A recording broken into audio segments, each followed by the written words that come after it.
Hi students, कैसे हैं आप सब लोग। उम्मीद करता हूं कि आप सब लोग बहुत बढ़िया होंगे। तो भाई लास्ट क्लास में हम लोगों ने बात करी थी डिस्टेंस फार्मूला की और उस पर बेस्ड हम लोगों ने बहुत सारे क्वेश्चंस ऑलरेडी कवर किए। ठीक है, अभी भी काफी सारे ऐसे क्वेश्चंस हैं जो कि डिस्टेंस फार्मूला पर ही बेस्ड है और बहुत इंपॉर्टेंट है एग्जाम पॉइंट ऑफ व्यू से। तो वो सारे के सारे क्वेश्चंस आज हम लोग इस क्लास के अंदर कवर करने जा रहे हैं। ठीक है, तो चलिए स्टार्ट करते हैं और आ जाते हैं भाई आज के फर्स्ट क्वेश्चन पर, जो कि बड़ा ही सिंपल सा एक एमसीक्यू है। इसमें दिया है हम लोगों को the value of k if the point P is equidistant from point A and B is, और ये हम लोगों के सामने देखिए 4 ऑप्शंस हैं। तो क्वेश्चन हम लोगों से कह रहा है कि अगर पॉइंट पी इस पॉइंट ए और बी से इक्वल डिस्टेंस पर है तो बताओ के की वैल्यू क्या होगी। तो क्या निकालना है हम लोगों को के की वैल्यू फाइंड करनी है, जबकि दो पॉइंट्स हम लोगों को दे रखे हैं और इन दोनों पॉइंट से पी इक्वल डिस्टेंस पर है। ठीक है, तो देखिए ये वाला पॉइंट ए है, यहाँ पर हम लोगों ने बी लिया और इन दोनों पॉइंट से इक्वल डिस्टेंस पर ये वाला पॉइंट हम लोगों ने पी मेंशन कर दिया है। अब क्वेश्चन के अकॉर्डिंग भाई जो पी पॉइंट है ना वो ए और बी से इक्वल डिस्टेंस पर, इस बात का मतलब है कि ए पी किसके इक्वल हुआ, बीपी के इक्वल हुआ। अब जब ये दो डिस्टेंसेस आपस में इक्वल हैं तो भाई इनके स्क्वायर्स भी कैसे होंगे, इक्वल ही होंगे। तो भाई अगर इसका स्क्वायर करते हैं तो इसके स्क्वायर के बराबर होगा। अब एपी का स्क्वायर कहने का मतलब क्या है, पॉइंट ए और पी के बीच की डिस्टेंस का स्क्वायर। तो जब हम लोग डिस्टेंस का स्क्वायर निकालते हैं भाई डिस्टेंस फॉर्मूला ही लगाते हैं, बस क्या करते हैं रूट सिंबल का यूज नहीं करते। ठीक है, तो जब डिस्टेंस हम लोगों को निकालनी है तो दोनों में से एक पॉइंट के कोऑर्डिनेट्स को मानो x1 y1 और दूसरे पॉइंट के कोऑर्डिनेट्स को ले लो x2 y2 और लगा दीजिए x2 माइनस x1 का होल स्क्वायर। तो x2 कहने का मतलब है 2 माइनस माइनस क्या हो जाएगा, प्लस हो जाएगा, तो 2 प्लस 1 का whole square plus y2 minus y1। तो y2 है भाई k, y1 है 2 एंड इसका होल स्क्वायर। अब बीपी का स्क्वायर कहने का मतलब भाई इसको मान लो x2 y2। ठीक है, तो x2 माइनस x1 तो ये बन जाएगा k माइनस माइनस प्लस हो गया, तो k प्लस 1 का whole square plus y2 minus y1 का होल स्क्वायर। तो y2 कितना है, माइनस का 1 में से माइनस करेंगे 2 को और इसका स्क्वायर। अब कर लेते हैं भाई इसको सिंप्लीफाई। तो 2 प्लस 1 कितना हुआ 3 और 3 का स्क्वायर करेंगे तो बन जाएगा 9। k माइनस 2 का होल स्क्वायर एक्सपेंड कर दो a माइनस बी के होल स्क्वायर से, तो ये मिलेगा हम लोगों को ए स्क्वायर प्लस बी स्क्वायर का मतलब 4 माइनस 2 ए बी कहने का मतलब माइनस का 4 के। ए प्लस बी का होल स्क्वायर यहाँ पर लगा दें तो ये बन गया के स्क्वायर प्लस का 1 प्लस का 2 के और यहाँ पे बन गया माइनस का 3 और माइनस 3 का स्क्वायर करेंगे तो प्लस का 9 आएगा। ठीक है, अब इक्वल के इधर उधर हम लोग देख रहे हैं कि भाई के स्क्वायर इधर भी है इधर भी है, तो कभी भी इक्वल के इधर उधर सेम साइन का नंबर होता है तो कैंसिल हो जाता है। ठीक है, बिल्कुल इसी तरीके से 9 से 9 कैंसिल हो जाता है। तो इस साइड में क्या बचता है, इस साइड में बचता है 4 माइनस 4 के और इस साइड में बचता है 1 प्लस 2 के। अब ऐसा करो वेरिएबल्स एक तरफ और कांस्टेंट दूसरी तरफ। ठीक है, तो 4 अपने प्लेस पर है, इसको ट्रांसपोज करेंगे तो माइनस का 1, ये अपने प्लेस पर है और इसको ट्रांसपोज करके लेके जाएंगे तो प्लस का 4 के। इधर मिलेगा क्या 3 और दोनों को प्लस कर दें तो बन गया 6 के। फाइनली हमें के चाहिए तो के इक्वल टू 3/6 और 3/6 का मतलब 1/2। तो के की वैल्यू कितनी निकल कर आ जाती है, 1/2 निकल कर आ जाती है। तो कौन सा ऑप्शन करेक्ट हो गया भाई, बी करेक्ट हो जाता है। ठीक है, तो यहाँ पर के की वैल्यू हम लोगों ने फाइंड करी जो कि कितनी निकल कर आई, 1/2 निकल कर आ गई। ठीक है, तो आई थिंक ये वाला क्वेश्चन आप लोगों को समझ आ गया होगा। आ गया है तो अब चलते हैं भाई नेक्स्ट क्वेश्चन पर। अब इस क्वेश्चन को बड़े ध्यान से समझना, बहुत इंपॉर्टेंट क्वेश्चन है। इसमें दिया है हम लोगों को a point P, Q and S be any 3 points in the plane, then show that 1 upon SP plus 1 upon SQ is independent of T। तो क्वेश्चन हम लोगों से कह रहा है कि भाई 3 पॉइंट्स हैं P, Q और S और इन तीनों पॉइंट्स के हम लोगों को कोऑर्डिनेट्स दिए हुए हैं। तो ये 3 पॉइंट्स अगर एक प्लेन के अंदर हैं तो शो करिए कि 1 upon SP plus 1 upon SQ की जो वैल्यू होगी वो इंडिपेंडेंट ऑफ T होगी। अब ये थोड़ा सा ना कंफ्यूज कर रहा होगा वर्ड कि इंडिपेंडेंट ऑफ टी का मतलब क्या होता है। ठीक है, तो भाई किस एक्सप्रेशन की बात करी जा रही है, हम लोगों को बोला है कि 1 upon S P plus 1 upon S Q की जो वैल्यू निकल कर आएगी वो इंडिपेंडेंट ऑफ टी होगी। इंडिपेंडेंट ऑफ टी कहने का मतलब है कि जब इस एक्सप्रेशन की वैल्यू निकाली जाए तो उसके अंदर टी कहीं भी नहीं होगा। जैसे यहाँ पे देख रहे हैं ना, पॉइंट पी के कोऑर्डिनेट्स में भी टी दिख रहा है और क्यू के कोऑर्डिनेट्स में भी हम लोगों को टी देखने को मिल रहा है। लेकिन जब हम लोग इस एक्सप्रेशन की वैल्यू निकालेंगे तो उसके अंदर यानी कि फाइनल आंसर में टी कहीं भी नहीं होगा। मतलब यहाँ टी की जगह पे कोई भी नंबर रख दिया जाए आपके आंसर पे कोई भी फर्क नहीं पड़ेगा। ठीक है, तो आई थिंक समझ आ गया इंडिपेंडेंट ऑफ टी का मतलब क्या है। इंडिपेंडेंट ऑफ टी होने का मतलब है कि भाई जब हम लोग इस एक्सप्रेशन की वैल्यू निकालेंगे तो उसके अंदर टी कहीं भी नहीं आएगा, मींस टी की जगह पे कोई भी नंबर रख देने पे आपके आंसर पे कोई भी फर्क नहीं पड़ने वाला है। ठीक है, तो आई थिंक ये समझ आ गया कि इंडिपेंडेंट ऑफ टी का मतलब क्या है। अब ये समझ आ गया क्वेश्चन का मतलब क्या है, तो भाई अब हम लोग इसको करें कैसे वो चीज जरा समझें। भाई इस एक्सप्रेशन की हम लोगों को वैल्यू निकालनी है, और यहाँ इस एक्सप्रेशन में हम लोग देख रहे हैं क्या लिखा है एस पी, और यहाँ पे देख रहे हैं क्या लिखा हुआ है एस क्यू। अच्छा, एस पी कहने का मतलब क्या है? एस पी कहने का मतलब है पॉइंट पी और एस के बीच की डिस्टेंस, जबकि एस क्यू कहने का मतलब है पॉइंट एस और क्यू के बीच की डिस्टेंस। तो क्या करना है भाई, डिस्टेंस फॉर्मूला से हम लोगों को इन पॉइंट्स के बीच की डिस्टेंस कैलकुलेट करनी है। ठीक है, तो चलिए भाई करना शुरू करते हैं। सबसे पहले निकालते हैं एस पी, यानी कि पॉइंट पी और एस के बीच की डिस्टेंस। लगाइए भाई डिस्टेंस फॉर्मूला। अब अगर इन दो पॉइंट्स के बीच की डिस्टेंस हम लोगों को कैलकुलेट करनी है, तो ऐसा करो, एक पॉइंट के कोऑर्डिनेट्स को तो मानो x1 y1, और दूसरे पॉइंट के कोऑर्डिनेट्स को ले लो x2 y2 और लगा दीजिए डिस्टेंस फॉर्मूला।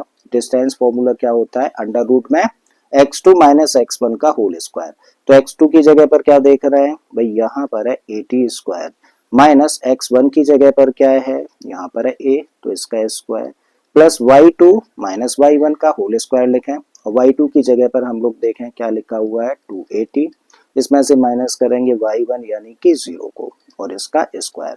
अब इसको कर लेते हैं फर्दर सिंप्लीफाई। ठीक है, अब यहाँ पे हम लोग देखें तो कैसी फॉर्म लग रही है, a माइनस बी के होल स्क्वायर जैसी फॉर्म है, और a माइनस बी के होल स्क्वायर का एक्सपेंशन होता है a square plus b square minus 2ab। भाई एक्सपेंड कर दो, a कहने का मतलब a टी स्क्वायर, जब इसका स्क्वायर करेंगे तो बन जाएगा a स्क्वायर टी की पावर 4, प्लस बी स्क्वायर कहने का मतलब ए का स्क्वायर होगा, माइनस का 2a भी करेंगे तो बनेगा माइनस का 2, ए और ए का मल्टीप्लाई होगा तो ए स्क्वायर, और साथ में क्या आ जाएगा टी स्क्वायर। यहाँ पर देखें तो 280 में से 0 को माइनस करना है, तो फाइनली क्या मिलने वाला है भाई, 280 ही मिलेगा, और इसका स्क्वायर है बाहर। ठीक है, फर्दर चलो इसको एक बार और लिख लेते हैं और इसको सिंप्लीफाई कर लेते हैं। तो इस टर्म को तो एज इट इज रखा ए स्क्वायर टी की पावर 4, इस टर्म को भी हम लोगों ने लिख दिया ए स्क्वायर, यहाँ पर क्या है 2a स्क्वायर टी स्क्वायर लिखा, और जब इसको हम लोग एक्सपेंड करें मतलब इसका स्क्वायर करेंगे तो क्या मिलेगा, देखो 2 का स्क्वायर करेंगे तो मिलेगा 4, और ए टी का स्क्वायर कर देंगे तो ए स्क्वायर टी स्क्वायर हो जाएगा। ठीक है, रूट लगाइए फिर से, ये वाला जो टर्म है इसको हम लोगों ने फिर से एज इट इज रख दिया। इस टर्म को भी हम लोग चलो ऐसे ही रख देते हैं, यहाँ पे है 2a square T square minus का, और ये प्लस का 4a स्क्वायर टी स्क्वायर है तो प्लस का बड़ा है, मतलब इसमें से कर दो इसको माइनस, जब माइनस करेंगे तो हमें मिलेगा 2a स्क्वायर टी स्क्वायर। ठीक है, अब देखो थोड़ा सा चेंज कर रहा है हम लोग फॉर्म में, बस ध्यान दीजिएगा जरा। भाई चाहे तो हम लोग इसको क्या लिख सकते हैं भाई, इसकी फॉर्म को चेंज करके हम लोग लिख सकते हैं a टी स्क्वायर का होल स्क्वायर। करेक्ट है, देखो जब a का स्क्वायर करेंगे तो a स्क्वायर मिल जाएगा, और टी स्क्वायर का स्क्वायर करेंगे तो t की पावर 4 मिल जाना है। बिल्कुल ऐसे ही देखो, इसको स्क्वायर्ड फॉर्म में हम लोग लिखना चाहें तो इसको ऐसे लिख सकते हैं, और ऐसे ही अगर इसकी फॉर्म को थोड़ा सा चेंज करें तो 2 एज इट इज हम लोगों ने रखा, फिर उसके बाद हम लोगों ने लिख दिया a टी स्क्वायर, और इनटू में हम लोगों ने a लिख दिया, तो जरा चेक करो कोई फर्क पड़ा क्या। अभी भी अगर इसको मल्टीप्लाई करेंगे तो 2a और a का मल्टीप्लाई करेंगे तो a स्क्वायर और साथ में टी स्क्वायर है, मतलब इस एक्सप्रेशन और इस एक्सप्रेशन को हम लोग देखें तो भाई वैल्यू में कोई फर्क नहीं है, एक्सप्रेशन में कोई भी चेंजेस नहीं है, लेकिन बस हम लोगों ने फॉर्म चेंज कर दिया।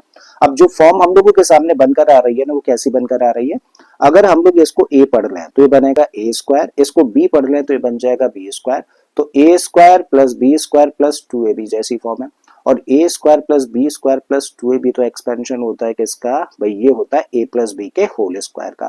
तो चाहे तो इसकी जगह पर क्या रख सकते हैं भाई, इसकी जगह पे अब हम लोग रख सकते हैं a प्लस बी का होल स्क्वायर, जहां पे a की जगह पर क्या है a टी स्क्वायर है, b की जगह पर क्या है a है, और इसका होल स्क्वायर। आई थिंक कोई दिक्कत नहीं, यहाँ तक चीजें एकदम से क्लियर हो रही हैं। अब हम लोग क्या करें भाई, इस स्क्वायर से रूट कैंसिल हो जाएगा, और जब इस स्क्वायर से रूट कैंसिल हुआ तो क्या मिला हम लोगों को ए टी स्क्वायर प्लस ए। अब दो टर्म्स हैं, और इन दो टर्म्स में हम लोग देख रहे हैं कि भाई ए यहाँ भी है और ए यहाँ भी है, तो ए ले लेते हैं कॉमन। ए कॉमन लिया तो क्या मिलेगा हम लोगों को, तब मिलेगा टी स्क्वायर और साथ में प्लस का 1। आई थिंक कोई डाउट नहीं, चीजें एकदम से क्लियर है। तो ये वैल्यू हम लोगों ने किसकी निकाली है, एसपी की निकाली है, तो भाई ये वैल्यू निकल कर आ गई एसपी की। लेकिन फाइनली तो हम लोगों को क्या चाहिए, 1 अपॉन एसपी चाहिए। ठीक है, जबकि हमारे पास क्या है एसपी है, तो क्या करिए दोनों साइड्स को कर दो रेसिप्रोकेट। जब इस साइड को रेसिप्रोकेट करोगे तो आप इसको लिख सकते हैं 1 अपॉन एसपी, और जब इस साइड को रेसिप्रोकेट करोगे तो इसको लिखोगे 1 अपॉन ए इंटू में टी स्क्वायर प्लस 1। ठीक है, बड़ा इंपॉर्टेंट पॉइंट है, तो मान लेते हैं इसको इक्वेशन नंबर 1। तो हम लोगों ने किसकी वैल्यू निकाल दी भाई, हम लोगों ने वैल्यू निकाल दी है 1 अपॉन एस पी की। अब हम लोग किसकी वैल्यू निकालेंगे, अब हम लोग निकालेंगे एस क्यू की वैल्यू। ठीक है, थोड़ा सा स्पेस करते हैं, लाइन ड्रॉ कर देते हैं एक, राइट। अब वैल्यू किसकी निकालनी है भाई, एस क्यू की, यानी कि पॉइंट एस और क्यू के बीच की डिस्टेंस हम लोगों को कैलकुलेट करनी है। तो नो डाउट डिस्टेंस फॉर्मूला ही हम लोग लगाएंगे। अब जब इन दो पॉइंट्स के बीच की डिस्टेंस हम लोगों को कैलकुलेट करनी है तो क्या करें, इस पॉइंट के कोऑर्डिनेट्स को तो रहने देते हैं x1 y1 और इस पॉइंट के कोऑर्डिनेट्स को ले लेते हैं x2 y2 और डिस्टेंस फॉर्मूला लगा देते हैं। तो डिस्टेंस फॉर्मूला कहता है x2 माइनस x1। तो x2 की जगह पर क्या है, इसकी जगह पर है a upon T square minus x1 की जगह पर है a। तो x2 माइनस x1 का whole square plus y2 minus y1 का होल स्क्वायर और y2 की जगह पर है माइनस का 2a अपॉन में t, में से माइनस कर दें y1 यानी कि 0 को और इसका होल स्क्वायर। फर्दर इसको करते हैं भाई सिंप्लीफाई। जब इसको सिंप्लीफाई करें तो यहाँ पे हम लोग देख रहे हैं कैसी फॉर्म बन रही है, a माइनस बी के होल स्क्वायर जैसी फॉर्म है। तो a माइनस बी का होल स्क्वायर होता है a square plus b square minus 2ab, expand कर देते हैं। तो a स्क्वायर कहने का मतलब तब मिलेगा हम लोगों को a स्क्वायर अपॉन टी की पावर 4 प्लस बी स्क्वायर का मतलब हुआ a स्क्वायर और माइनस 2ab कर दें तो ये बन जाएगा माइनस का 2, a और a का मल्टीप्लाई होगा तो a स्क्वायर और अपॉन में टी स्क्वायर। यहाँ पर हम लोग देखें तो माइनस 2a अपॉन टी में से 0 माइनस करेंगे तो माइनस का 2a अपॉन टी ही रहेगा। ठीक है, तो एक नेगेटिव नंबर का जब हम लोग स्क्वायर करेंगे तो पॉजिटिव मतलब माइनस की टेंशन खत्म। और जब 2a का स्क्वायर करें तो भाई हम लोगों को मिलेगा 4a स्क्वायर और अपॉन में टी स्क्वायर। करेक्ट है। फर्दर इसको सिंप्लीफाई करके हम लोग लिखें तो ये वाला टर्म तो चलो एज इट इज रखो, a स्क्वायर अपॉन टी की पावर 4, इसको भी चलिए एज इट इज रख दीजिए। अब यहाँ पे हम लोग देखें तो माइनस का 2a square upon T square है और ये प्लस का 4a square upon T square है। तो यहाँ जब इन दोनों को सिंप्लीफाई करें तो प्लस का 2a square upon T square मिल जाएगा हम लोगों को। ठीक है, अब काम करते हैं थोड़ा सा भाई हम लोग फॉर्म पर। भाई चाहे तो इसको हम लोग क्या स्क्वायर फॉर्म में क्या लिख सकते हैं, इसको लिख सकते हैं a अपॉन टी स्क्वायर का होल स्क्वायर। बिल्कुल ऐसे ही इसको भी अगर स्क्वायर्ड फॉर्म में लिखें तो देखो इसको ऐसे लिखा जा सकता है और इसकी फॉर्म चेंज कर देते हैं कुछ इस तरीके से। 2 लिखा हम लोगों ने एज इट इज, फिर हम लोगों ने इसको लिख दिया a अपॉन टी स्क्वायर और इनटू में a रख दिया। जब मल्टीप्लाई करेंगे तो एग्जैक्टली यही मिलेगा, मतलब हम लोगों ने इस एक्सप्रेशन के अंदर कोई भी चेंज नहीं किया है, सिर्फ हम लोगों ने फॉर्म चेंज कर दिया। और जो फॉर्म बन रही है हम लोगों के सामने वो कैसी फॉर्म है, इसको अगर a पढ़ें तो ये a स्क्वायर बना, इसको b पढ़ें तो b स्क्वायर, तो ये बना a square plus b square plus 2ab और a square plus b square plus 2ab को हम लोग क्या लिख सकते हैं, a प्लस बी का होल स्क्वायर। a की जगह पर क्या है a अपॉन टी स्क्वायर है, प्लस b की जगह पर क्या है a है तो भैया इसका होल स्क्वायर बन गया। ठीक है, अब हम लोग क्या कर रहे हैं भाई, स्क्वायर से रूट कैंसिल हो जाएगा तो क्या मिलेगा, तब मिलेगा a upon T square plus a। अब हम लोगों के सामने एक फ्रैक्शन है और एक नंबर है, और जब भी कभी हम लोगों को एक फ्रैक्शन और एक नंबर को सिंप्लीफाई करना होता है तो ऐसे में क्या करते हैं भाई, जो फ्रैक्शन है ना इसके डिनोमिनेटर का मल्टीप्लाई करो नंबर के साथ में। ठीक है, तो a तो as it is, t square का मल्टीप्लाई a के साथ करेंगे तो बन जाएगा a टी स्क्वायर और अपॉन में क्या रहेगा, अपॉन में रहेगा टी स्क्वायर। करेक्ट है भाई। भाई यहाँ पर हम लोग देखें ऊपर दो टर्म्स हैं और दोनों टर्म्स में क्या कॉमन है, a कॉमन है, ले लो भाई कॉमन। a कॉमन लेंगे तो क्या बचेगा, यहाँ से बचेगा 1 और यहाँ से मिलेगा हम लोगों को टी स्क्वायर और अपॉन में टी स्क्वायर। तो ये किसकी वैल्यू है, ये वैल्यू हम लोगों ने कैलकुलेट करी है किसकी, एस क्यू की। लेकिन हम लोगों को क्या चाहिए, 1 अपॉन एस क्यू। तो क्या करिए, दोनों साइड्स को कर दो रेसिप्रोकेट। जब इस साइड को रेसिप्रोकेट करोगे तो इसको लिख सकते हैं 1 अपॉन एस क्यू, और जब इस साइड को रेसिप्रोकेट कर देंगे तो मिलेगा हम लोगों को T square upon a into 1 plus t square. और ये बड़ा इंपॉर्टेंट पॉइंट है तो मान लेते हैं इसको इक्वेशन नंबर 2। ठीक है, तो हम लोगों के सामने देखिए दो इक्वेशंस हैं और इन दो इक्वेशंस को हम लोग देखें तो यहाँ पे 1 अपॉन एस पी की वैल्यू है और ये जो है ये है 1 अपॉन एस क्यू की वैल्यू, और फाइनली हम लोगों को चाहिए 1 upon S P plus 1 upon S Q. ठीक है, चलिए निकालते हैं। So therefore 1 upon S P plus 1 upon S Q equal होगा किसके, 1 अपॉन एस पी की जगह पे क्या रख सकते हैं भाई, इसकी तो वैल्यू है फ्रॉम इक्वेशन नंबर 1, पुट करिए तो आपने रखा 1 अपॉन ए इंटू में T square plus one upon S Q, और वन अपॉन एस क्यू की वैल्यू देखिए ये रही हम लोगों के सामने, रखिए भाई इसको टी स्क्वायर अपॉन में ए और इंटू में वन प्लस टी स्क्वायर। ठीक है, फर्दर इसको सिंप्लीफाई करें तो भाई इसको हम लोगों ने चलिए एज इट इज रखा one, a as it is हम लोगों ने रखा, और यहाँ पे देख रहे हैं टी स्क्वायर प्लस वन है ना, तो वन पहले लिख दो टी स्क्वायर बाद में लिख दो, तो आपने लिख दिया वन पहले और टी स्क्वायर बाद में। ठीक है, इसको t square as it is, नीचे हम लोगों ने a one plus t square. अब हम लोगों के सामने देखिए दो फ्रैक्शंस हैं, और जब इन दो फ्रैक्शंस को देखें तो दोनों के डिनोमिनेटर सेम है, और कभी भी जब दो फ्रैक्शंस हो उनके डिनोमिनेटर सेम हो तो न्यूमरेटर्स भी एज इट इज प्लस हो जाते हैं। ठीक है, तो भाई as it is numerators plus हो जाएंगे, तो यहाँ पर न्यूमरेटर है वन और यहाँ पर है टी स्क्वायर, प्लस हो रहा था तो प्लस का साइन बीच में लगा दिया। चलो उसको ब्रैकेट में रख देते हैं, तो नीचे डिनोमिनेटर क्या होगा, डिनोमिनेटर होगा ए और इंटू में वन प्लस टी स्क्वायर। अब देखो वन प्लस टी स्क्वायर ऊपर भी है, वन प्लस टी स्क्वायर नीचे भी है, तो भाई तो ये तो कैंसिल हो गए, तो क्या मिला फाइनली वन अपॉन ए। और जब हम लोग यहाँ पर देखें तो हम लोगों को आंसर मिल रहा है वन अपॉन ए, मींस ए किसकी वैल्यू है, that is the value of one upon S P plus one upon S Q. और इस एक्सप्रेशन की जो वैल्यू निकल कर आ रही है वन अपॉन ए निकल कर आ रही है, मतलब इसके अंदर टी कहीं भी देखने को नहीं मिल रहा है। ठीक है, मतलब क्या है कि टी की जगह पे कुछ भी होता आपके आंसर पे कोई फर्क नहीं पड़ता, आपका आंसर यही निकल कर आता, T in between he cancel out हो जाता। ठीक है, तो इस बात से प्रूव हो गया कि one upon S P plus one upon S Q की जो वैल्यू होगी वो इंडिपेंडेंट ऑफ टी होगी। ठीक है, लिख दीजिए इस बात को, सो द वैल्यू ऑफ किसकी, one upon S P plus one upon S Q is independent of T, और यही चीज हम लोगों को प्रूव करनी थी। ठीक है, तो उम्मीद करता हूं कि क्वेश्चन आप लोगों को अच्छे से समझ आ गया होगा। बहुत इंपॉर्टेंट क्वेश्चन है एग्जाम पॉइंट ऑफ व्यू से, अगर इस समझ आ गया तो आप सीखते हैं बहुत ही इंपॉर्टेंट कॉन्सेप्ट क्वाड्रिलेटरल से। तो देखो कभी भी अगर हम लोगों को एक क्वाड्रिलेटरल दिया जाए और उस क्वाड्रिलेटरल के वर्टाइसेस के कोऑर्डिनेट्स हम लोगों को दे रखे हों, और इन कोऑर्डिनेट्स के बेसिस पे अगर हम लोगों को क्वाड्रिलेटरल का टाइप आइडेंटिफाई करना है तो कैसे करें भाई, अगर हम लोगों को क्वाड्रिलेटरल का टाइप आइडेंटिफाई करना है तो क्वाड्रिलेटरल का टाइप आइडेंटिफाई करने का मतलब क्या है भाई, इसका मतलब है कि जो क्वाड्रिलेटरल हम लोगों को दे रखा है वो क्वाड्रिलेटरल पैरेललोग्राम है, रोम्बस है, रेक्टेंगल है, स्क्वायर है या फिर काइट है। तो ये चीज हम लोग कैसे पता करें, तो ये चीज पता करनी है तो हम लोग क्या करेंगे भाई, to identify the type of quadrilateral we need to find the length of the sides. क्या फाइंड करनी है, लेंथ फाइंड करनी है किसकी, जितनी भी साइड्स हैं क्वाड्रिलेटरल की उनकी, साथ में डायगोनल्स की भी लेंथ निकालनी है। तो भाई हम लोग डिस्टेंस फॉर्मूला की हेल्प से क्वाड्रिलेटरल की सारी साइड्स की लेंथ निकालें, और डिस्टेंस फॉर्मूला की हेल्प से जो दो डायगोनल्स हैं उनकी लेंथ फाइंड करें। मतलब कितनी बार हम लोगों को डिस्टेंस फॉर्मूला लगाना पड़ेगा भाई, 6 टाइम्स डिस्टेंस फॉर्मूला का यूज करना होगा। पहले ए बी साइड फाइंड करनी है, बी सी करनी है, सी डी साइड फाइंड करनी है और ए डी साइड की लेंथ फाइंड करनी है।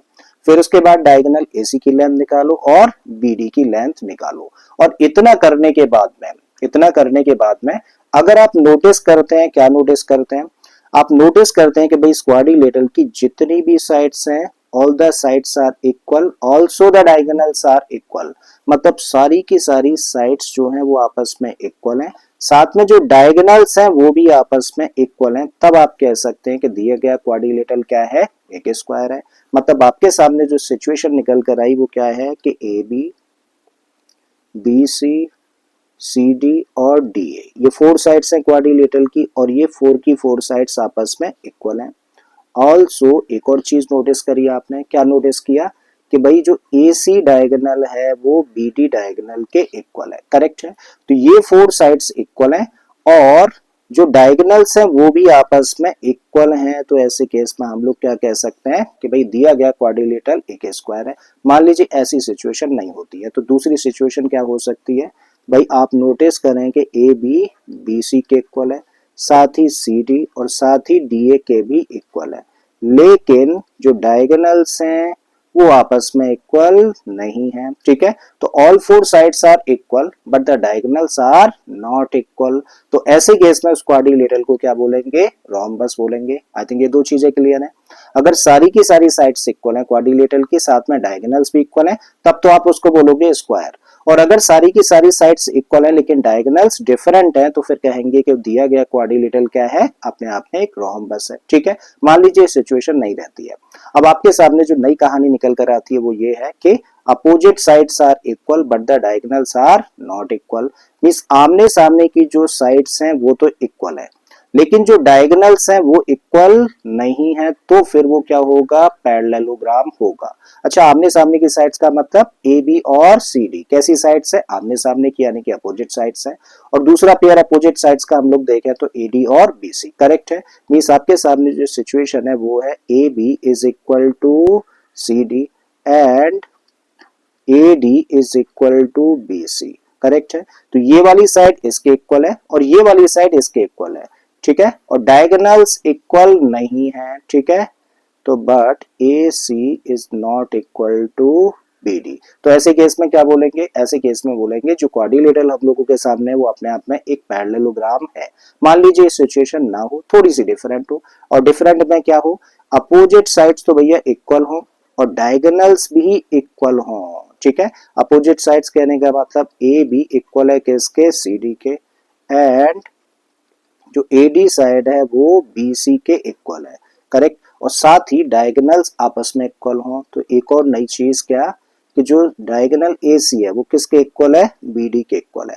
तो ऐसे केस में इस क्वाड्रिलेटरल को हम लोग क्या कहेंगे, रेक्टेंगल कहेंगे। ठीक है, तो पैरेललोग्राम और रेक्टेंगल में फर्क समझ आ गया। अगर आमने सामने की साइड्स इक्वल है और डायगोनल्स इक्वल ना हो तब तो पैरेललोग्राम है, और आमने सामने की साइड्स इक्वल है और डायगोनल्स आपस में इक्वल हो तो फिर ऐसे केस में वो क्या होगा, रेक्टेंगल होगा। अब इसको थोड़ा सा ध्यान से समझना भाई। अगर हम लोग ये नोटिस करें कि two pairs of adjacent sides are equal but the diagonals are not equal then it is a kite. कहने का मतलब है कि आप नोटिस करें कि भाई ये साइड और ये साइड एडजेसेंट साइड्स का एक पेयर है ना, ये दोनों आपस में इक्वल है और साथ ही ये साइड और ये साइड आपस में इक्वल है और डायगोनल्स डिफरेंट हैं, तो फिर ऐसे केस में क्या होगा, काइट। ठीक है, तो सिचुएशन क्या है कि A B is equal to B C and A D is equal to C D.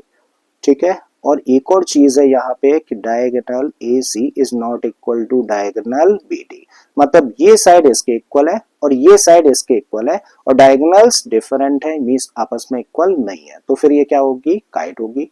या फिर ऐसा भी हो सकता है कि बजाय इन दोनों के इक्वल होने के क्या हो, ये साइड और ये साइड इक्वल हो। ठीक है, साथ ही ये साइड और ये साइड इक्वल हो, ऐसा भी तो हो सकता है, तो भी क्या होगी, काइट, अगर डायगोनल्स डिफरेंट है। ठीक है, तो दूसरी सिचुएशन में हम लोग लिख सकते हैं कि A D is equal to A B and C D is equal to B C and A C is not equal to B D, then दिया गया जो क्वाड्रिलेटरल है वो अपने आप में क्या होगा, काइट होगा। ठीक है, तो आई थिंक समझ आ गया कि अगर हम लोगों को क्वाड्रिलेटरल दे दिया जाए तो हम लोग कैसे आइडेंटिफाई कर सकते हैं उस क्वाड्रिलेटरल का टाइप। अगर ये समझ आ गया तो अब ले लेते हैं भाई इसी पर बेस्ड एक क्वेश्चन। तो इसमें हम लोगों को दिया है show that the points -4, -1, -2, -4, 4, 0 and 2, 3 are the vertices of a rectangle. तो भाई हम लोगों को यहाँ पर 4 पॉइंट्स दे रखे हैं। ठीक है, और हम लोगों को शो करना है कि जब हम लोग इन 4 पॉइंट्स को आपस में ज्वाइन करा दें तो ज्वाइन करा देने से जो क्वाड्रिलेटरल बनेगा वो बेसिकली क्या होगा, एक रेक्टेंगल होगा। करेक्ट, तो चलिए प्रूव करते हैं भाई ऐसा। भाई हम लोगों के सामने 4 पॉइंट्स है, मान लेते हैं कि ये वाला जो पॉइंट है ना वो ए है और इसके कोऑर्डिनेट्स है -4, -1। बी पॉइंट के कोऑर्डिनेट्स हम लोग मान लेते हैं क्या, -2, -4। ठीक है, जो ये कोऑर्डिनेट्स है मान लेते हैं पॉइंट सी के हैं और इसके कोऑर्डिनेट्स हैं 4, 0, जबकि 2, 3 मान लेते हैं पॉइंट डी के कोऑर्डिनेट्स हैं। तो हम लोगों ने इन पॉइंट्स को क्या किया, नेम दे दिया A B C and D. Correct, अब हमें क्या चेक करना है, हमें चेक करना है कि भैया जो क्वाड्रिलेटरल फॉर्म होगा वो रेक्टेंगल होगा या फिर नहीं होगा। और ये चेक करना है तो क्या करना है भाई, हम लोगों को इस क्वाड्रिलेटरल की सारी 4 साइड्स फाइंड करनी है और दोनों डायगोनल्स निकालने हैं।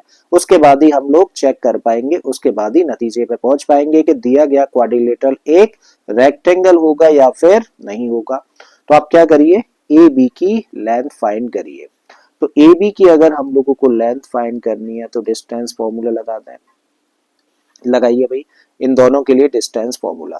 तो इस पॉइंट के कोऑर्डिनेट्स को ऐसा करो x1 y1 मान लो और इस पॉइंट के कोऑर्डिनेट्स को x2 y2। तो x2 माइनस x1 कहने का मतलब है माइनस का 2 माइनस माइनस क्या हो जाएगा 4 प्लस का और इसका square plus y2 minus y1 मतलब माइनस का 4 में से माइनस करोगे माइनस के 1 को तो ये प्लस में आ जाएगा और इसका होल स्क्वायर। फर्दर इसको सिंप्लीफाई करें तो -2 प्लस का 4 होगा कितना प्लस का 2 और इसका स्क्वायर प्लस में -4 और +1 है तो यहाँ से मिलेगा भाई हम लोगों को माइनस का 3 और इसका स्क्वायर। 2 का स्क्वायर करते हैं तो यहाँ से मिलेगा 4 -3 का स्क्वायर क्या होगा 9। जब दोनों को प्लस कर दिया जाए तो मिल जाएगा √13 यूनिट्स। मतलब ए बी की लेंथ हम लोगों ने फाइंड कर ली जो कि कितनी निकल कर आई √13 यूनिट्स। अब निकालेंगे भाई हम लोग बी सी की लेंथ। ठीक है, तो बी सी साइड की लेंथ फाइंड कर रहे हैं। यहाँ भी हम लोग डिस्टेंस फॉर्मूला लगाने जा रहे हैं। अब इस पॉइंट के कोऑर्डिनेट्स को चलो x2 y2 रहने दो, इस पॉइंट के कोऑर्डिनेट्स को मान लो x1 y1। लगाओ भाई डिस्टेंस फॉर्मूला -2 -4 और इसका square plus y2 minus y1 कहने का मतलब माइनस का 4 -0 और इसका स्क्वायर। सिंप्लीफाई करो आगे तो -2 -4 कितना होगा माइनस का 6 और इसका स्क्वायर प्लस में -4 और -0 कितना होगा -4 और इसका स्क्वायर। जब एक नेगेटिव नंबर का स्क्वायर करेंगे तो पॉजिटिव और 6 का स्क्वायर कर देंगे तो 36 हुआ। बिल्कुल ऐसे ही 4 का स्क्वायर कर देंगे तो ये 16 हो जाएगा और जब दोनों को प्लस कर देंगे तो √52 यूनिट्स निकल कर आ जाता है। ठीक है, तो हम लोगों ने क्या किया बीसी साइड की लेंथ भी फाइंड कर ली। अब बारी है किसकी सीडी साइड की लेंथ फाइंड करने की। ठीक है, तो डिस्टेंस फॉर्मूला यहाँ भी यूज करना है x2 माइनस x1 लगा दीजिए। तो x2 कहने का मतलब 4 -2 तो 4 -2 और इसका स्क्वायर प्लस 0 -3 का स्क्वायर। 4 -2 कितना हुआ 2 तो 2 का स्क्वायर 0 -3 का मतलब हुआ -3 और इसका स्क्वायर। 2 का स्क्वायर कितना होगा 4 और -3 का स्क्वायर करेंगे तो 9। दोनों को प्लस कर देंगे तो √13 यूनिट्स लेंथ निकल कर आ जाती है किसकी सीडी साइड की। डीए कैलकुलेट कर लेते हैं तो इस पॉइंट के कोऑर्डिनेट्स को x1 y1 और इसको मान लो आप x2 y2। तो डीए साइड की लेंथ निकालने जा रहे हैं अब हम लोग। यहाँ भी डिस्टेंस फॉर्मूला लगा रहे हैं तो भाई लगाओ x2 माइनस x1 लिखोगे तो 2 माइनस माइनस प्लस 4 हो जाना है तो 2 + 4 का स्क्वायर। y2 कहने का मतलब 3 है और y1 कहने का मतलब -1 है तो 3 माइनस माइनस प्लस तो 3 + 1 का होल स्क्वायर। देखो जरा 2 + 4 कितना हो गया ये बन गया 6 तो 6 का स्क्वायर। 3 + 1 का मतलब 4 और ये बन गया था 4 का स्क्वायर। 6 का स्क्वायर करेंगे तो 36 और 4 का स्क्वायर कर दें तो 16 और दोनों को प्लस कर दें तो कितना आ गया √52 यूनिट्स। तो हम लोगों ने देखो अभी तक क्या किया साइड्स की लेंथ तो भाई हम लोगों ने फाइंड कर ली A B B C C D और डी ए। अभी क्या करना बाकी है डायगोनल्स की लेंथ भी तो निकालनी है तो निकालिए भाई एसी डायगोनल की लेंथ। तो एसी डायगोनल की लेंथ हम लोग फाइंड कर रहे हैं। अब इस पॉइंट के कोऑर्डिनेट्स को रहने दो x1 y1, इस पॉइंट के कोऑर्डिनेट्स को मान लो x2 y2 और डिस्टेंस फॉर्मूला लगाओ। x2 माइनस x1 कहने का मतलब होगा 4 माइनस माइनस क्या हो जाएगा प्लस बन जाएगा तो 4 + 4 का होल स्क्वायर प्लस y2 कहने का मतलब है 0 और y1 कहने का मतलब है -1 तो 0 माइनस माइनस प्लस और इसका स्क्वायर। तो ये बन गया कितना 4 और 4 8 तो 8 का स्क्वायर। यहाँ पे मिलेगा हम लोगों को 1 का स्क्वायर। 8 का स्क्वायर होता है 64 और 1 का स्क्वायर होता है 1 और दोनों को प्लस कर दें तो √65 यूनिट्स निकल कर आ जाती है लेंथ किसकी एसी डायगोनल की। बीडी डायगोनल की लेंथ निकालते हैं बिल्कुल इसी तरीके से। तो बीडी इक्वल होगा किसके अब इस पॉइंट के कोऑर्डिनेट्स को मान लो x2 y2 और इसको x1 y1 कंसीडर कर लो। तो x2 यानी कि 2 -2 तो 2 माइनस माइनस 2 प्लस का 2 बन जाएगा तो 2 + 2 का होल स्क्वायर प्लस y2 कहने का मतलब 3 और y1 कहने का मतलब माइनस का 4 तो 3 में से माइनस करेंगे -4 को तो प्लस और इसका स्क्वायर। ठीक है, 2 और 2 का मतलब हुआ 4 तो 4 का स्क्वायर और 7 और 4 और 3 कितना हो जाएगा 7 तो 7 का स्क्वायर बन गया। 4 का स्क्वायर हुआ भाई 16 7 का स्क्वायर करेंगे तो 49। ठीक है, दोनों को कर दो प्लस तो नॉट 6 15 हुआ, 4 और 1 5 और 1 6, तो अंडर रूट 65 यूनिट्स निकल कर आ गई किसकी लाइन, बीडी डायगोनल की। तो अब हम लोग क्या नोटिस कर रहे हैं, देखो हम लोग नोटिस कर रहे हैं कि ए बी और सी डी आपस में इक्वल है। देखो ये कितना है अंडर रूट 13 और ये भी कितना है अंडर रूट 13, और ए बी कहने का मतलब ये वाली साइड और सी डी कहने का मतलब ये वाली साइड। तो ये दोनों साइड्स कैसी हैं, आपस में इक्वल है। फिर हम लोगों ने नोटिस किया, क्या नोटिस किया कि भाई ये है अंडर रूट 52, किसकी लेंथ है, बीसी की। तो बीसी हम लोगों को दे रखी है कितनी, अंडर रूट 52, और अंडर रूट 52 यहाँ पर देखें ये क्या है, डी है, तो इस साइड की लेंथ भी कितनी है, अंडर रूट 52। तो एक चीज हम लोगों ने नोटिस करी क्या, कि ये साइड और ये साइड आपस में इक्वल है, मतलब अपोजिट साइड्स इक्वल है। ये वाला पेयर अपोजिट साइड्स का आपस में इक्वल है और ये वाला अपोजिट साइड्स का पेयर भी आपस में इक्वल है, और जो डायगोनल्स हैं वो दोनों भी आपस में इक्वल है। और अभी अभी हम लोगों ने सीखा ना कि भाई अगर कभी ऐसा हो कि अपोजिट साइड्स इक्वल हो और साथ में डायगोनल्स भी इक्वल हो, तो ऐसे केस में उसको क्या कह सकते हैं हम लोग, रेक्टेंगल कह सकते हैं। लिख देते हैं, ठीक है। Since AB is equal to CD, comma AD is equal to BC and AC is equal to BD, मतलब आमने सामने की साइड्स क्योंकि आपस में इक्वल है और डायगोनल्स भी इक्वल है।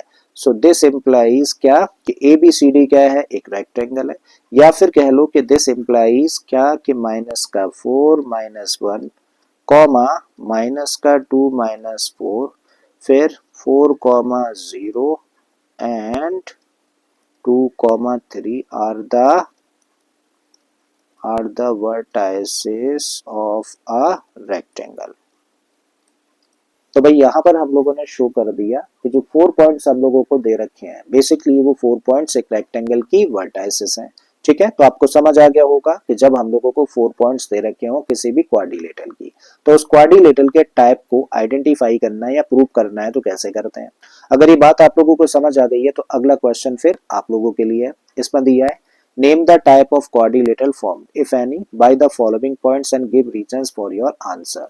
तो भाई यहाँ पे हम लोग देखें तो हम लोगों को 3 पार्ट्स दे रखे हैं इस क्वेश्चन के, ठीक है, और यहाँ पे हर एक पार्ट में 4 पॉइंट्स हम लोगों को दिए हैं जो बेसिकली एक क्वाड्रिलेटरल के वर्टाइसेस के कोऑर्डिनेट्स हैं। अब हम लोगों को क्या बताना है, भाई हम लोगों को आइडेंटिफाई करना है क्वाड्रिलेटरल का टाइप्स, किसके बेसिस पे, वर्टाइसेस के बेसिस पे। तो ये आपका काम है, आपको आइडेंटिफाई करना है और साथ में रीजन भी बताना है। रीजन का मतलब ऑलरेडी प्रॉपर्टीज पढ़ा दी है आपको, तो रीजन आपको पता है कि भाई किस पर्टिकुलर प्रॉपर्टी के बेसिस पे हम लोग किसी क्वाड्रिलेटरल को पैरेललोग्राम कह सकते हैं, स्क्वायर कह सकते हैं, रेक्टेंगल, रोम्बस या फिर काइट। ठीक है, तो ये सारे की सारी चीजें अभी अभी हम लोगों ने क्लियर कर ली हैं, ये होमवर्क में आप लोगों को करना है। ठीक है, चलिए बढ़ते हैं नेक्स्ट क्वेश्चन पर। ये बड़ा इंपॉर्टेंट क्वेश्चन है, एग्जाम पॉइंट ऑफ व्यू से इसको बड़े ध्यान से समझना। इसमें दिया है हम लोगों को in a classroom 4 friends are seated at the points A, B, C and D as shown in the figure। तो भाई क्लास के अंदर ना 4 फ्रेंड्स हैं जो कि बैठी हुई हैं। ठीक है, कौन कौन से पॉइंट्स पर, A, B, C और D पॉइंट पर, जैसा कि फिगर में हम लोगों को दिया है। Champa and Chameli walk into the class and after observing a few minutes, Champa asks Chameli। तो चंपा और चमेली क्लास के अंदर आती हैं और थोड़ी देर ऑब्जर्व करने के बाद में चंपा चमेली से कहती है, क्या कहती है भैया चमेली से Champa, don't you think ABCD is a square. तो चंपा पूछती है किससे, चमेली से, क्या तुम्हें नहीं लगता कि भैया जो ABCD है वो क्या है, एक स्क्वायर है। चमेली डिसएग्रीज, लेकिन चमेली क्या करती है, इस बात से सहमत नहीं होती है, यानी कि मना कर देती है कि नहीं मुझे नहीं लगता कि ये स्क्वायर है। तो using distance formula find which of them is correct. तो भाई हम लोगों को डिस्टेंस फॉर्मूला की मदद से पता लगाना है कि दोनों में से कौन सही है, चंपा सही है या फिर चमेली सही है। ठीक है, तो चलिए भाई पता लगा ही लेते हैं। अब हम लोग यहाँ पे जो सिटिंग अरेंजमेंट हम लोगों को दे रखा है ना, इस सिटिंग अरेंजमेंट में A, B, C और D की पोजीशंस एग्जैक्टली क्या है। अच्छा, पोजीशंस कहने का मतलब क्या है कि भैया इनके कोऑर्डिनेट्स क्या होंगे। तो कोऑर्डिनेट्स आइडेंटिफाई करना है, तो भाई इसको कंसीडर करो आप एक्स एक्सिस और इसको कंसीडर कर लो वाई एक्सिस, और ये हो गया ओरिजिन। तो भाई इस पॉइंट ए के कोऑर्डिनेट्स क्या होंगे, भाई ए पॉइंट तक पहुंचने के लिए एक्स एक्सिस पर देखो कितना चलना पड़ेगा, एक्स एक्सिस पे चलना होगा 3 यूनिट्स, और इस पॉइंट तक पहुंचने के लिए देखो वाई एक्सिस पे कितना चलना होगा, वाई पर चलना होगा 4 यूनिट्स। इसका मतलब ए के कोऑर्डिनेट्स क्या हो जाते हैं, ए के कोऑर्डिनेट्स हो जाते हैं 3, 4। ठीक है, थोड़ा सा डिफरेंट पेन यूज करते हैं। सो इस पॉइंट के कोऑर्डिनेट्स क्या हुए 3,4 करेक्ट है। अच्छा डी के कोऑर्डिनेट्स क्या होंगे, देखो डी तक पहुंचने के लिए एक्स एक्सिस पर चलोगे 6 यूनिट और वाई पर चलोगे 1 यूनिट, तो इस पॉइंट के कोऑर्डिनेट्स क्या होंगे 6,1। बिल्कुल ऐसे ही सी पॉइंट के कोऑर्डिनेट्स क्या होंगे भाई, इस पॉइंट तक पहुंचने के लिए एक्स एक्सिस पर 9 यूनिट और वाई एक्सिस पर कितना चलोगे 4 यूनिट्स, इसका मतलब इसके कोऑर्डिनेट्स हुए 9,4। जबकि पॉइंट बी की बात करें तो बी तक पहुंचने के लिए एक्स एक्सिस पर चलोगे 6 यूनिट्स और वाई पर चलोगे 7 यूनिट्स, मतलब इसके कोऑर्डिनेट्स हुए 6,7। ठीक है, लिख देते हैं कोऑर्डिनेट्स सबसे पहले। So the coordinates of the point A, एक पॉइंट के कोऑर्डिनेट्स क्या हैं 3,4 है, बी के 6,7 है, सी के 9,4 है और डी के हैं 6,1। ये चीज हम लोगों ने मेंशन कर दी। अब हमें पता लगाना है कि भैया ए बी सी डी के स्क्वायर होगा कि नहीं होगा, तो सबसे पहले तो काम क्या करो, इन सबको ज्वाइन करा दो। ए से बी को ज्वाइन कराया, बी से सी को ज्वाइन कराया और सी से डी को ज्वाइन कराते हैं और डी से ए को ज्वाइन कराते हैं। साथ ही डायगोनल्स भी ज्वाइन कराओ, तो बी और डी को आपने ज्वाइन कराया और ए और सी को ज्वाइन करा दिया। अब हम लोगों के सामने एबीसीडी क्या है, एबीसीडी एक क्वाड्रिलेटरल तो है, नो डाउट एक क्वाड्रिलेटरल है। अब इस क्वाड्रिलेटरल को हमें स्क्वायर कहना है, तो कैसे कह सकते हो भाई, अगर किसी भी क्वाड्रिलेटरल का टाइप हम लोगों को आइडेंटिफाई करना होता है तो क्या करते हैं हम लोग, डिस्टेंस फॉर्मूला की मदद से पहले तो साइड्स निकालते हैं और साथ में डायगोनल्स निकालते हैं, उसी के बाद कंक्लूजन पे पहुंच सकते हैं कि दिए गए क्वाड्रिलेटरल का टाइप कौन सा है। ठीक है, तो अभी क्या करना है हम लोगों को, डिस्टेंस फॉर्मूला से पहले तो साइड्स निकालनी है और साथ में डायगोनल्स की लेंथ निकालनी है। ठीक है, तो सबसे पहले निकालो भाई ए और बी के बीच की डिस्टेंस, तो using distance formula A B find कर रहे हैं हम लोग और ए बी फाइंड करना है, तो भाई लगाओ डिस्टेंस फॉर्मूला। तो जब डिस्टेंस फॉर्मूला लगाते हैं तो एक पॉइंट के कोऑर्डिनेट्स को मानते हैं x1 y1 और दूसरे पॉइंट के कोऑर्डिनेट्स को x2 y2। तो 6 माइनस 3 कितना होगा 6 माइनस 3 यानी कि x2 माइनस x1 का whole square plus y2 minus y1 यानी कि 7 माइनस 4, 7 - 4 और इसका होल स्क्वायर। फर्दर कर लो इसको सिंप्लीफाई, तो 6 में से 3 माइनस करेंगे 3 मिलेगा तो इसका स्क्वायर और 7 में से 4 माइनस कर दें तो यहाँ भी 3 का स्क्वायर। 3 का स्क्वायर कितना होता है 9 होता है, यहाँ भी 3 का स्क्वायर है तो ये भी हो गया 9 और 9 दोनों को प्लस कर देंगे तो √18 और √18 को क्या लिख सकते हैं, इसको लिख सकते हैं 3√2 यूनिट्स। कैसे, डाउट है तो सीख लो भाई, √18 है इसको लिख सकते हैं फैक्टराइज करके 2 इंटू 3 इंटू 3। कभी भी अगर रूट के अंदर किसी भी नंबर का पेयर बने तो उस पेयर के बदले एक नंबर बाहर लेकर आ सकते हैं, तब रूट में क्या रह जाएगा 2 रह जाएगा, तो इसका मतलब √18 को लिख सकते हो 3√2 करेक्ट है। अब निकालो भाई बी और सी के बीच की डिस्टेंस, तो बी और सी के बीच की डिस्टेंस लगा निकालनी है, इसको मान लो x2 y2, इसको कह दो x1 y1, तो 6 माइनस 9, 6 माइनस 9 और इसका square plus y2 minus y1 कहने का मतलब 7 माइनस 4 और इसका स्क्वायर।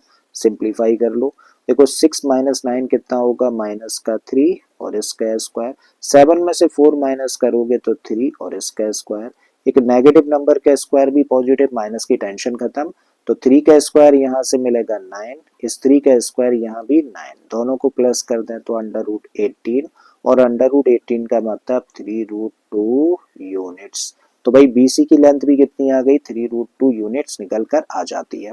अब निकालते हैं भाई इस साइड CD की लेंथ, तो CD की लेंथ निकालनी है, डिस्टेंस फॉर्मूला ही लगाना है भाई, इसको मानो x2 y2, इसको मानो x1 y1, तो 9 माइनस 6, तो 9 माइनस 6 का whole square plus y2 minus y1 कहने का मतलब 4 माइनस 1 और इसका स्क्वायर। 9 में से 6 माइनस करेंगे तो 3, तो 3 का स्क्वायर, 4 में से 1 माइनस कर दें तो यहाँ भी 3 और इसका स्क्वायर। 3 का स्क्वायर हुआ 9, यहाँ भी 3 का स्क्वायर 9, दोनों को प्लस कर दें तो √18 और इसका मतलब हुआ 3√2 यूनिट्स निकल कर आ जाती है लेंथ किसकी, CD साइड की। AD निकाल लेते हैं, आप AD की लेंथ निकालनी है तो यहाँ भी डिस्टेंस फॉर्मूला लगाना है।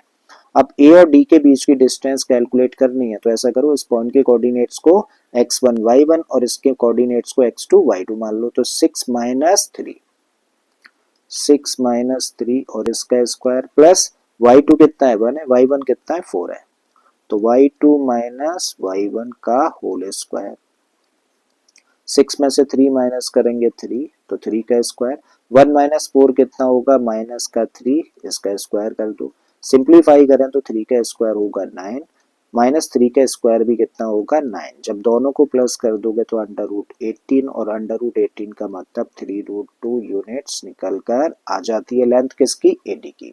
अब हमें क्या करना है भाई, डायगोनल्स की भी तो लेंथ हम लोगों को चाहिए, तो निकालिए, पहला डायगोनल क्या है, ए सी है, तो AC डायगोनल की लेंथ हम लोग निकाल रहे हैं, तो इस पॉइंट के कोऑर्डिनेट्स को मान लो x2 y2 और इसको x1 y1, तो 9 माइनस 3 रूट में 9 माइनस 3 यानी कि x2 माइनस x1 का square plus y2 minus y1, कहने का मतलब क्या है, इसका मतलब है 4 माइनस 4 और इसका स्क्वायर, तो भाई यहाँ से क्या मिलता है, 9 में से 3 माइनस करेंगे 6, तो 6 का स्क्वायर, और 4 में से 4 माइनस कर दें तो 0 का स्क्वायर, मतलब 6 का स्क्वायर हुआ 36, और यहाँ से मिला 0, दोनों को प्लस करेंगे तो अंडर रूट 36, और अंडर रूट 36 का मतलब हुआ 6 यूनिट्स, ठीक है, क्योंकि 36 स्क्वायर होता है किसका, 6 का। अब दूसरा डायगोनल निकालो BD, तो BD की लेंथ हम लोग कैलकुलेट कर रहे हैं, अब BD की लेंथ हम लोग निकाल रहे हैं, तो इसके कोऑर्डिनेट्स को x2 y2 और इस पॉइंट के कोऑर्डिनेट्स को x1 y1, तो 6 माइनस 6 यानी कि x2 माइनस x1 का स्क्वायर प्लस y2 कितना है 7, y1 है कितना 1, तो 7 माइनस 1 का स्क्वायर, 6 माइनस 6 का मतलब 0, 0 का स्क्वायर, और 7 में से 1 माइनस कर दें तो 6 आएगा, 6 का स्क्वायर, अच्छा 0 का स्क्वायर कितना होगा, 0 होगा, और 6 का स्क्वायर कर दें तो 36, दोनों को प्लस करेंगे तो अंडर रूट 36, और अंडर रूट 36 का मतलब 6 यूनिट्स। तो क्या ऑब्जर्व किया भाई हम लोगों ने ऑब्जर्व किया कि भाई इस क्वाड्रिलेटरल एबीसीडी की चारों की चारों साइड्स कैसी हैं, 3√2, यानी कि चारों की चारों साइड्स आपस में इक्वल हैं। साथ ही हम लोगों ने देखा कि इस क्वाड्रिलेटरल के जो डायगोनल्स हैं वो भी आपस में इक्वल हैं।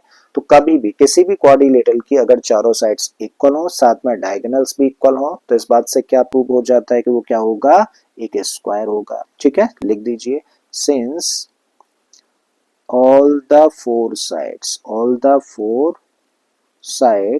of the quadrilateral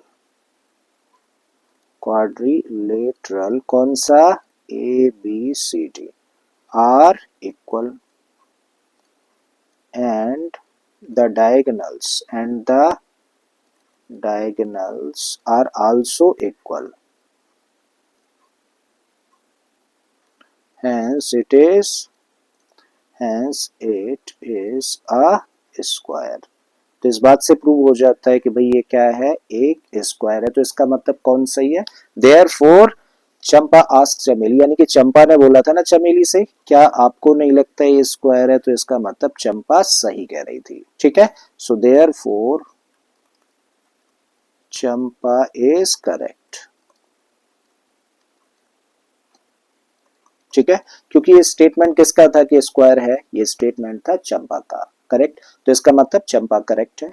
तो आई थिंक ये क्वेश्चन भी आप लोगों को एकदम से क्लियर हो गया होगा, और इस क्वेश्चन के साथ ही भाई हम लोगों का जो डिस्टेंस फॉर्मूला का कॉन्सेप्ट है वो एकदम से कवर हो जाता है। अगली क्लास में हम लोग बात करने वाले हैं सेक्शन फॉर्मूला की, बहुत ही इंपॉर्टेंट है स्टार्टिंग की क्लास, तो बिल्कुल भी मिस नहीं करनी है कल की क्लास। मिलते हैं कल की क्लास में सेक्शन फॉर्मूला के साथ में, till then keep learning and thank you for being with us.